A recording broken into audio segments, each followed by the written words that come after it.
For lunch, yan.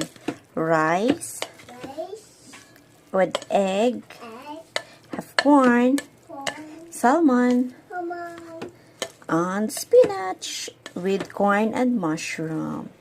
Yummy lunch. Ayan. Simple lang siya. Ito yung food namin ng aking alagi. Ayan, sarap. Simplihan lang natin yung ating lunch. Ayan, nilagyan ko lang siya ng soy sauce at konting sesame oil. Ayan, tikman natin pag okay na. Then, tikman natin yung lasa. Parang kulang pa yung soy sauce na eh.